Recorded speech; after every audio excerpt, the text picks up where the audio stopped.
பாரத மக்களுக்கு வணக்கம். நான் உங்கள் Karthik Pillai and welcome to the KTV. மைவி3 ஆர்ட்ஸ் நிறுவனத்தின் உரிமையாளர் சக்தியானந்தன் அவர்களுக்கு இன்றைக்கு பெயில் வந்தது. மக்களை ஹியரிங் வந்தது. ஹியரிங் என்ன நடந்துச்சு அப்படிங்கிறத பற்றியும் இன்னொரு முக்கியமான விஷயம் இன்றைக்கி கோர்ட்டில் போடப்பட்ட பெட்டிஷன் இருக்கிற என்னன்றதை பற்றியும் டீட்டெயில்டாக பார்க்க போகிறோம் இந்த பதிவு. மைவி3 ஆர்ட்ஸ் நிறுவனத்துடைய உரிமையாளர் சக்தியானந்தன் அவர்கள் ஒரு 4 நாட்களுக்கு முன்பு போய் சரண்டர் ஆகிறார். ஐ ரிப்பீட், சரண்டர் ஆகிறார். சொல்லப்பட்ட வார்த்தை என்னன்னு பார்த்தீங்கன்னா மக்களே, இந்த நிறுவனத்தை கிட்டத்தட்ட 2.5 வருஷமாக நடத்திக்கிட்டு இருக்கேன். எந்த பிரச்சனையும் யாருக்கும் வந்தது கிடையாது. No payment default as of now. இப்படி இருக்கும் பட்சத்தில் கடந்த ஏப்ரல் மாதம் தேர்தல் அனௌன்ஸ் பண்ணுறாங்க. ஸோ தேர்தல் அனௌன்ஸ் பண்ண உடனே அந்த தேர்தல் சமயங்களில் கேஒய்சி அப்படிங்கிற அப்டேட் இல்லாத காரணத்தினால நம்ம பேமெண்ட் போட முடியாமல் போயிடுச்சு. ஸோ ஜூன் 4 வரைக்கும் அது பேமெண்ட் நிப்பாட்டப்பட வேண்டிய சூழ்நிலை சந்தர்ப்பம் ஏற்பட்டு விட்டது. ஜூன் 4க்கு பிறகு கொஞ்சம் கொஞ்சமாக உங்களுக்கு சிஎம் பிளானுக்கு கிடைக்கல, பட் கீழே உள்ள மற்ற பிளானுக்கு பேமெண்ட் போட்டுருந்துருக்குறாங்க.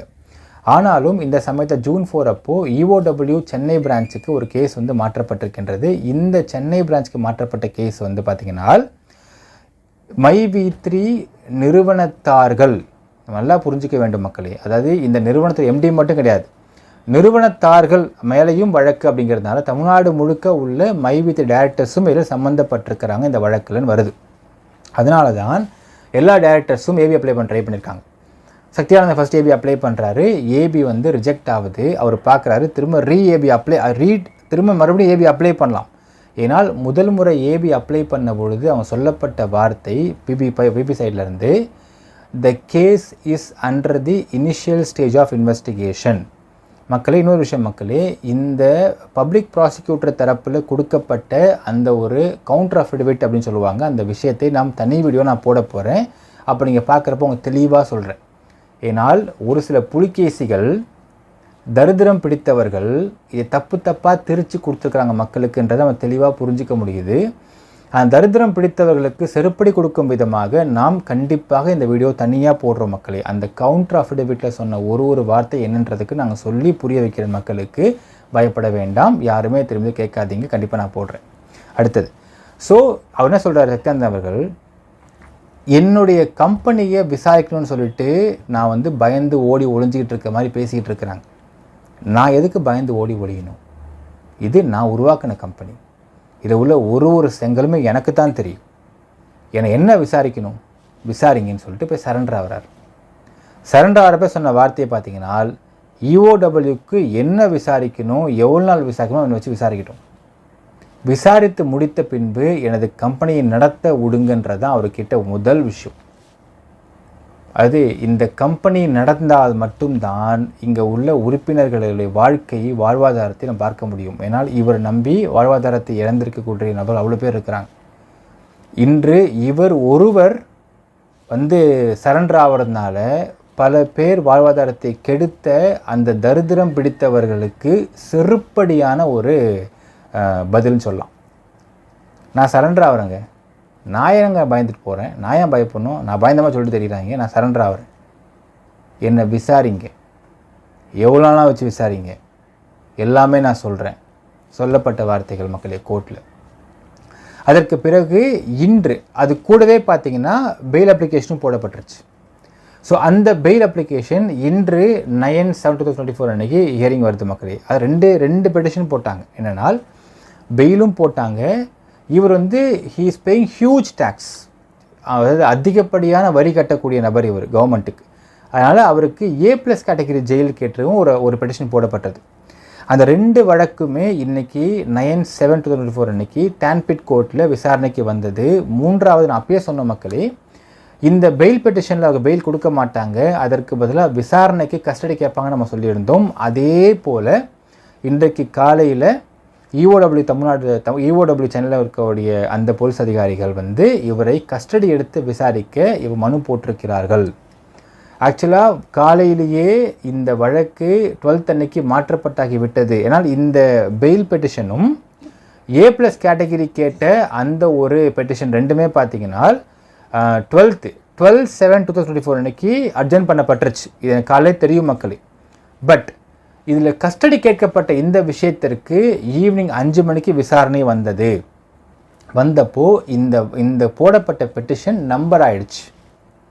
ஸோ இது நம்பர் ஆகுமா ஆகாதுன்றது தான் இங்கே ஒரு விஷயமா வந்து நம்பர் ஆகிடுச்சு. ஈவினிங் 5 மணிக்கு 5:30க்கு தான் அந்த விஷயம் எனக்கு தெரிஞ்சது மக்கள். இப்போ நான் உங்கள்கிட்ட பேசிகிட்டு இருக்கேன். ஸோ நான் நாளைக்கு பார்த்தீங்கன்னா மதியம் 1 மணிக்கு சத்யானந்த் அவர்களை கூட்டிகிட்டு வருவாங்க from Puzhals present to the TANPID கோர்ட்டுக்கு. நாளைக்கு எத்தனை நாட்கள், அநேகமாக 1 வாரம் கேட்பாங்க, நம்ம எதிர்பார்க்கலாம். எத்தனை நாட்கள் அது கஸ்டடி கேட்குறாங்கன்றதை பார்க்க வேண்டும்.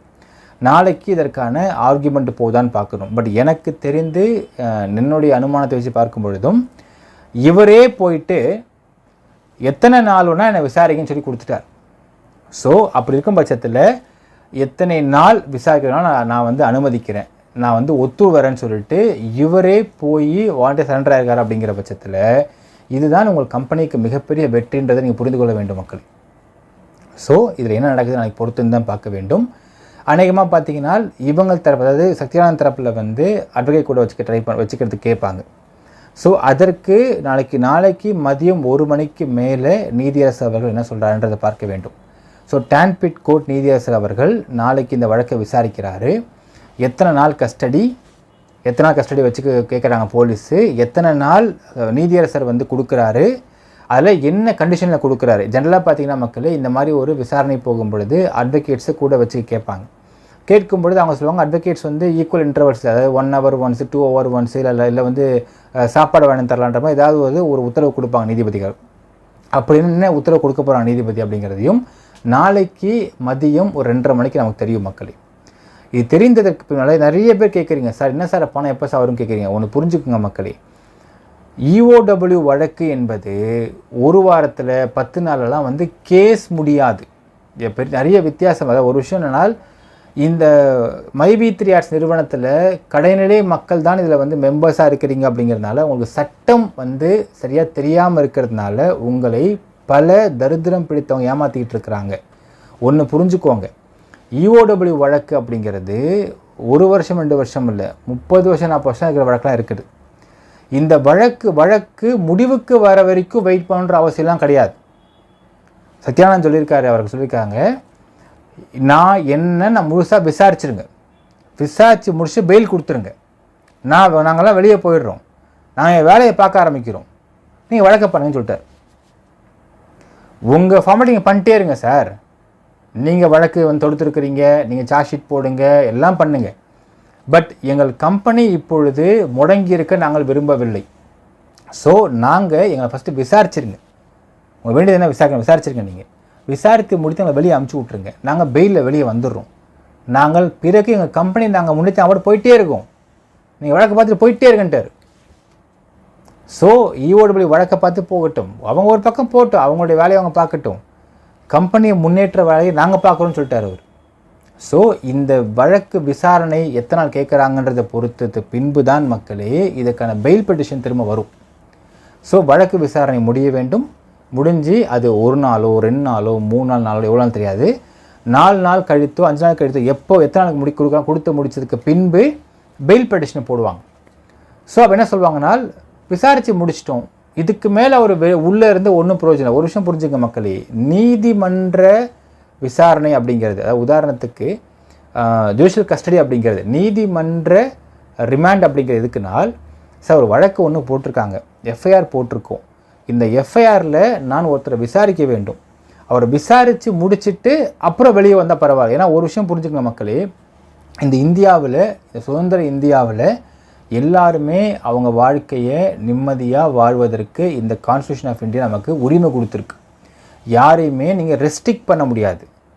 அது ராங்ஃபுல் ரிஸ்ட்ரைன்மெண்ட்னு சொல்லுவாங்க இங்கிலீஷில். அது யாரையுமே நீங்கள் வந்து அடைச்சி வைக்கக்கூடாது. அந்த அடைச்சி வைக்கிறதுக்கு ஒரே ஒரு பவர் யாருக்குனால் நீதிமன்றத்துக்கு மட்டும்தான். இப்போ என்னன்னால், போலீஸ் தரப்பு சொல்லிட்டாங்க, நான் சார் ஒரு வழக்கு ஒன்று போட்டிருக்கு, வந்திருக்கு, அவர் மேலே வழக்கு ஒன்று போட்டிருக்கோன்றாங்க. இங்கே லாஜிக்கை புரிஞ்சுக்குங்க. இவர் அதுக்கு முன்னாடியே தன்னை அரெஸ்ட் பண்ணாமல் இருக்கிறதுக்கு ஏபி அப்ளை பண்ணுறார். அந்த ஏபி ரிஜெக்ட் பண்ணுது. ஏன் ரிஜெக்ட் ஆகுதுன்னா, ஏன்னா வழக்கு விசாரணை பேசிக்காக லெவலில் இருக்குது, ஏன்னா விசாரித்தா தான் எனக்கு தெரியுன்றாங்க EOW. அப்போ இவர் என்ன பண்ணுறாரு, போயிட்டு சரண்டர் ஆகிடுறார். நான் சரண்டர் ஆகிறேங்க, விசாரிங்கன்றார். ஸோ இப்பொழுது இவர் ஜுடிஷியல் கஸ்டடியில் இருக்கிறார், நீதிமன்ற கஸ்டடியில் இருக்கிறார். இப்போ வழக்கு விசாரணை முடிந்ததற்கு பின்பு நீதிமன்ற கஸ்டடியில் வச்சுருக்க முடியாது, அவரை பெயிலில் வெளியே விட்டுருவாங்க. ஸோ பெயிலில் வெளியே வந்ததுக்கு பிறகு உங்கள் கம்பெனி நடக்க ஆரம்பித்து விடும். அதற்கு பிறகு அவர் வெளியே வந்ததற்கு பிறகு பேமெண்ட்டை பற்றி அவர் சொல்லுவார், பேமெண்ட்டை பற்றி போடலாம் பண்ண ஆரம்பிச்சிடுவார்.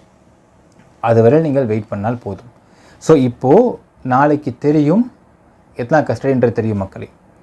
கஸ்டடி எடுத்து முடித்து வந்ததுக்கு பிறகு அடுத்த ஒரு ஹியரிங் 2 ஹியரிங்கில் வந்து பெயில் கிடைப்பதற்கு வாய்ப்பு இருக்கிறது. ஸோ அதிகபட்சம் ஒரு 10 நாள் பார்க்கலாமே. ஒரு 10 நாளைக்குள்ளே சக்தியானந்த் அவர்கள் வெளியே வராரா அப்படின்னு நம்ம எதிர்பார்க்கலாம் மக்களே. இதுதான் இன்றைய சூழ்நிலை மக்களே. சரி, அடுத்து ஒரு மிக முக்கியமான விஷயத்துக்கு வருவோம். நாளைக்கு விக்கிரவாண்டி தொகுதி இடைத்தேர்தல் வருகிறது. நாம் திரும்ப திரும்ப சொல்கிற மக்களே, ஒரு நல்லா நடந்துக்கிட்டு இருக்கிற ஒரு கம்பெனியை போயிட்டு இப்படி தப்பாக நடக்குது, நடக்க மாட்டேங்குதுன்னு சொல்லிட்டு மக்களை ஏமாத்தாத கம்பெனியை ஏமாத்தினதா போய் குற்றச்சாட்டை முன் வச்ச அந்த அசோக் ஸ்ரீநிதி என்கின்ற அந்த ஒரு ஃப்ராடு நபரையும், அந்த ஃப்ராடு நபர் இருக்கக்கூடிய அந்த பாமக கட்சிக்கும் உங்கள் பவரை நீங்கள் காட்ட வேண்டுமா? அப்படி காட்டணும் எதிர்பார்த்தீங்கன்னால் நாளைக்கு 10ஆம் தேதி விக்கிரவாண்டி தொகுதியில் இடைத்தேர்தல் நடக்க போகுது. பாமகவுடைய அவங்க தரப்பில் வந்து ஒரு கேண்டிடேட் நிற்கிறார். அந்த கேண்டிடேட்டுக்கு ஓட்டே இல்லாமல் எந்த அளவுக்கு நீங்கள் செய்கிறீங்களோ அந்த அளவுக்கு நீங்கள் எவ்வளவு கோவத்தில் இருக்கிறீங்க பாமக நிர்வாக அசோக் ஸ்ரீநிதி மேலே அப்படிங்கிறத நீங்கள் காட்ட முடியும். ஏனால் உங்களுடைய வயிற்றில் அடித்த நபர் மீது நீங்கள் திருப்பி அடிக்க வேண்டுமென்றால் உங்களுக்கு இருக்கக்கூடிய ஒரே பவர் அப்படிங்கிறது இந்த ஓட்டு தான். இந்த ஓட்டை நீங்கள் யாருக்கு குத்துக்கிறீங்க அப்படிங்கிறத பொறுத்து அவங்களுக்கு வயிற்றில் புளியை கரைக்கணும். உங்கள் வயிற்றில் அடித்த நபருக்கெல்லாம் வயிற்றில் புளியை கரைக்கணும் அப்படின்னால் உங்கள் ஓட்டை யாருக்கு நீங்கள் போடுறீங்கன்ற பொறுத்தான் இருக்குது. நாளைக்கு பாமகவுடைய கேண்டிடேட் வந்து நிற்கிறார் விக்கிரவாண்டி தொகுதியில். அவர் எப்படியும் தெரியும் மக்களே, ஒரு ஜென்ரலாகவே பார்த்தீங்கன்னா இந்த மாதிரியான ஒரு பை-எலெக்ஷனை பொறுத்தளவுக்கு ஆளுங்க வின் பண்ணுவாங்க.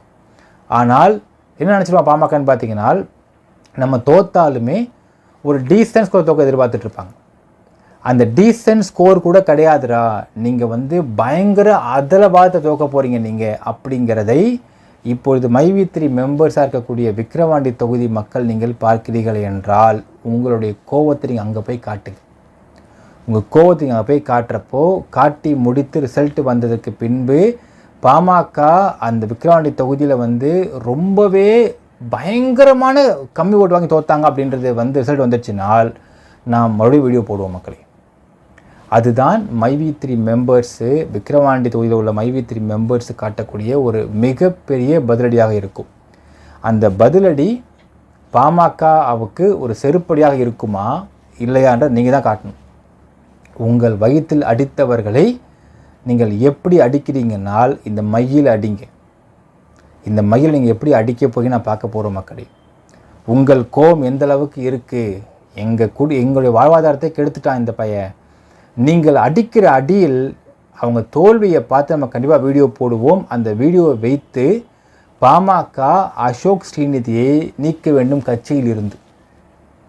இதை செய்வீர்களா அப்படின்னு கேட்டு முடிக்கிற மக்கள் நினைக்கிறேன் கமெண்ட்டில் மென்ஷன் பண்ணுங்கள். நன்றி, வணக்கம்.